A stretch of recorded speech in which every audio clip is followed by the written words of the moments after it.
এই দেখুন তেলের মধ্যে আমি ওই যে বাদাম ওগুলো একটু ভেজে নিয়েছি, নিয়ে এখন আমি এই চিরা আর ওটস এই মানে অলিভ অয়েলের মধ্যে চিরা আর ওটস দিয়ে এভাবে ভেজে নিচ্ছি। আর দিয়ে দিছিলাম এক চামচ হলুদের গুঁড়া, মরিচের গুঁড়া, আর একটু 1 চা চামচ পরিমাণ এই যে চাট মশলা, এই যে চাট মশলা। তো এভাবে, আর যদি লবণটা প্রয়োজন মনে করেন আর দিয়েছি একটু সাদা গোলমরিচের গুঁড়া। লবণটা প্রয়োজন মনে করলে আপনারা একটু দেখে নেবেন। আমার লবণ আর লাগবে না, একদম পারফেক্ট। আপনারা ঘরে যদি বানিয়ে খেতে পারেন, আপনাদের বাইরে থেকে আর কিনে খাওয়ার কোনো দরকার নেই। আসলে এখন যে হারে মানুষের ঘরে ঘরে ক্যান্সার, বিভিন্ন ধরনের রোগ, এই বাইরের খাবার যত কম খাবেন ততই শরীরের জন্য উপকারী। নিজেরা ঘরে একদিন কষ্ট করে যে কোনো কিছু একদিন কষ্ট করে একটু বানিয়ে রাখবেন, ঘরে খাওয়ার অভ্যাস করবেন। বাইরের থেকে যত কম খাবেন ততই আপনার জন্য ভালো। তো আর কি আর অলসতা করবেন? অলসতা কাটিয়ে আসুন না, এভাবে আমরা একটু ভেজে নিই। তো এটা ভাজতে হলে আমার রেসিপিটা দেখতে হবে। এই আইটেমটা খুবই সুন্দর, খেতেও কিন্তু খুব মজা। এটা রেখে রেখে আপনার বিকালে চায়ের সাথে বা যখনই খিদে লাগে একটু খেয়ে পানি খেয়ে নিলেন। এটা খুবই স্বাস্থ্যসম্মত, খুবই ভালো লাগবে। তো এরকম আরও মজার আইটেম পেতে হলে এই দিলুস কিচেনের সাথে থাকবেন। আর আপনাদের যদি ভালো লাগে আপনারা শেয়ার করে দিবেন। আবার আসবো নতুন একটা ভিডিও নিয়ে। ততক্ষণ পর্যন্ত আপনারা সুস্থ থাকবেন, ভালো থাকবেন। আল্লাহ হাফেজ। আজ আমি একটি মজার আইটেম তৈরি করব, সেটি মানে বেশ স্বাস্থ্যসম্মত। এটা বিকালের চায়ের সাথে আপনারা এই নাস্তাটা খেতে পারেন অনায়াসে। যখনই খিদা লাগবে তখনই এই আইটেমটা খেতে পারেন। এই আইটেমটা করার জন্য আমার যা লাগবে, এখানে দেখুন আমি কয়েক ধরনের বাদাম, এই একটা বাদাম, এই যে অ্যালমন্ড, বিভিন্ন বাদাম আমি নিয়েছি। আর নিয়েছি এই যে কারি পাতা। তা আমার এই কারি পাতাটা আসলে আমার ডিপে ছিল, তো যাই হোক, তারপরও এই জন্য কালারটা একটু নষ্ট হয়ে গেছে। যাই হোক, আর নিয়েছি এই যে ওটস, ওল্ড ফ্যাশনের 1 কাপ ওটস। আর নিব চিরা, এই যে চিরা, এটাও চ্যাপ্টা চিরাটা। এখানে আমি 1.5 কাপ আমি চিরা নিব। আর নিব কিছু বাদাম, আর নারকেল। এই যে নারকেলটা আমি একটু ইয়ের মধ্যে কড়ার মধ্যে নিয়ে আমি একটু টেলে নিয়েছি। এখন আমি এই আইটেমটা করার জন্য আমি চুলা একটা কড়াই বসিয়ে দিই। আমি এই আইটেমটা অলিভ অয়েল দিয়ে করব। আপনারা রেগুলার তেল দিয়ে করতে পারেন, তারপর ঘি দিয়েও করতে পারেন, মানে বাটার দিয়ে। তো আমি অল্প অল্প করে আমি এগুলি এখন আমি অলিভ অয়েল দিয়ে করছি, কারণ এই যে এখন আমি ওই অলিভ অয়েলের মধ্যে এই যে ওটসটা একটু ভেজে নিব। এই যে দেখুন আমার চিরাটাও ভাজা হয়ে গিয়েছে। এগুলি ভাজার সময় কিন্তু আগুন কিন্তু খুব বাড়িয়ে দেওয়া যাবে না, কারণ তাহলে পুড়ে যাবে। কিন্তু হালকা নিবু আগুনে এটাকে ভাজতে হবে, যেন সুন্দর মতো সবগুলি একসাথে ভাজা হয় এবং ক্রিস্পি হয়। কারণ এটা ক্রিস্পি, এখন দেখুন এটা ক্রিস্পি হয়ে গিয়েছে। তো এখন আমি এটাও একটা কিছু বাটিতে নিয়ে নিব। আমি একটু আবার একটু অলিভ অয়েল দিয়ে আমি এই কারি পাতাগুলো একটু ভেজে নিচ্ছি। এই কারি পাতাটা দিলে সুন্দর একটা ফ্লেভার আসে, খেতে অনেক অনেক ভালো লাগে। এখন আমি এই বাদামগুলি আমি একটু ভেজে নিচ্ছি, কারণ আমার এই বাদামটা ভাজা। এইভাবে আপনারা করে খেয়ে দেখবেন। আর আসলে এখন তো মনে করেন যেই হারে ক্যান্সার, বিভিন্ন রোগ, হ্যাঁ, বাইরের থেকে আপনারা যতটা কম কিনে খেতে পারেন ততই আপনার শরীরের জন্য ভালো। এইভাবে আপনারা ঘরে একদিন কষ্ট করে বানিয়ে খেয়ে দেখবেন। আপনারা তখন এই আইটেমটা আপনাদের কাছে অনেক প্রিয় হয়ে যাবে। এইভাবে আপনারা করে খাবেন, দেখবেন আপনাদেরও অনেক ভালো লাগবে। এখন আমি সব কিছু আমি একসাথে মিশিয়ে নিব আর কি। এই যে দিয়ে দিচ্ছি এই যে নারকেল, এই নারকেলটা আপনারা স্কিপ করতে পারেন, এটা না দিলেও কোনো সমস্যা নেই।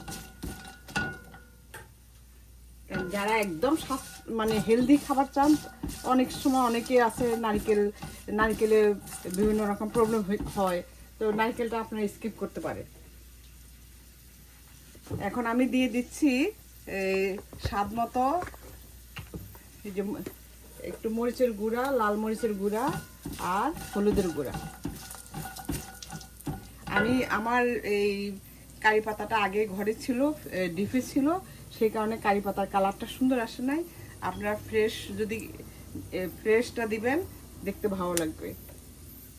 আর দিচ্ছি আমি 1 চামচ হলুদের গুঁড়া দিয়ে দিয়েছি, আর দিয়েছি কিছু মরিচের গুঁড়া। এটা স্কিপ করতে পারেন, যদি ঝাল খেতে না চান তাহলে কোনো সমস্যা নেই, এটা স্কিপ করে দিতে পারেন।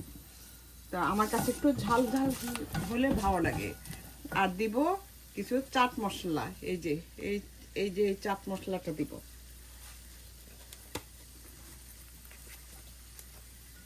এই 1 চা চামচের পরিমাণ আমি চাট মশলা দিয়ে দিলাম। দিয়ে এখন আমি যে ভেজে রেখেছিলাম চিড়া আর ওটস, সেটাও দিয়ে দিচ্ছি।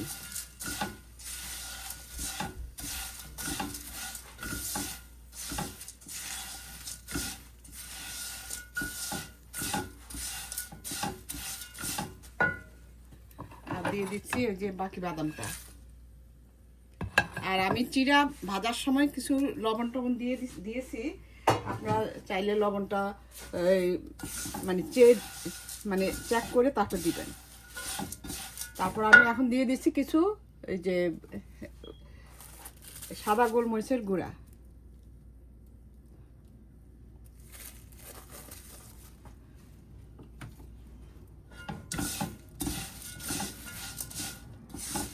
দেখুন আমার দেখতে কতটা সুন্দর, দেখতেও সুন্দর, এটা খেতেও কিন্তু অনেক ভালো মজা, এবং এটা হেলদি একটা আইটেম।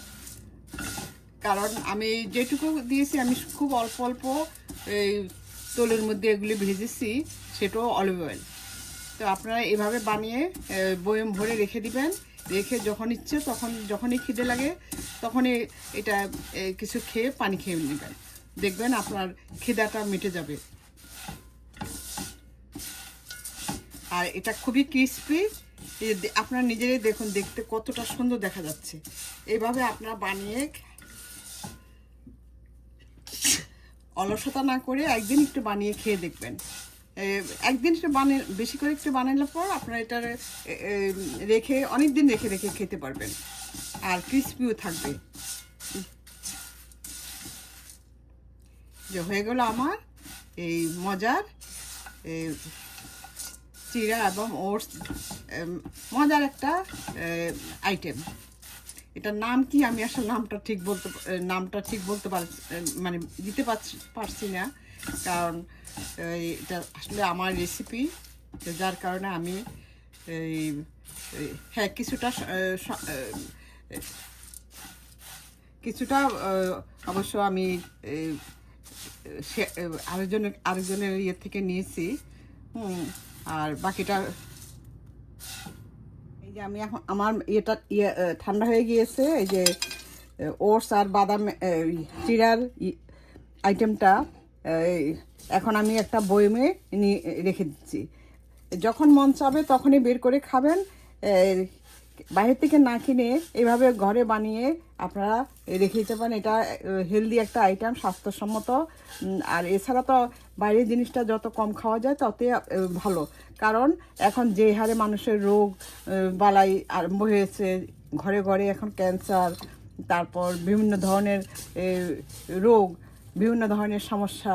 তো এই কাজে এই জন্য আপনারা বাইরের খাবারটা বর্জন করে ঘরে নিজেরাই তৈরি করুন এরকম মজার খাবার, আর স্বাস্থ্যসম্মত। তো এভাবে আপনারা করে একদিন খেয়ে দেখতে পারেন। আর এটা করে এই যে আমি এখন রেখে দিয়েছি, আমি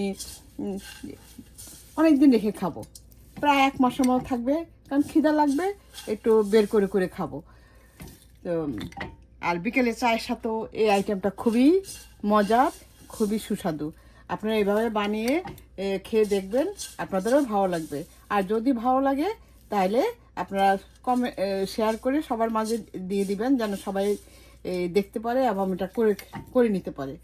তো আর এরকম এই যে দেখুন,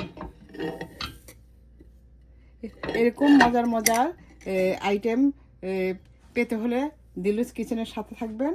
আর এই আবার এই কোনো আবার কোনো ভিডিও নিয়ে আবার হাজির হব আমি আপনাদের মাঝে। ততক্ষণ পর্যন্ত আপনারা ভালো থাকবেন, সুস্থ থাকবেন। তো আল্লাহ হাফেজ, বাই, আসসালামু আলাইকুম।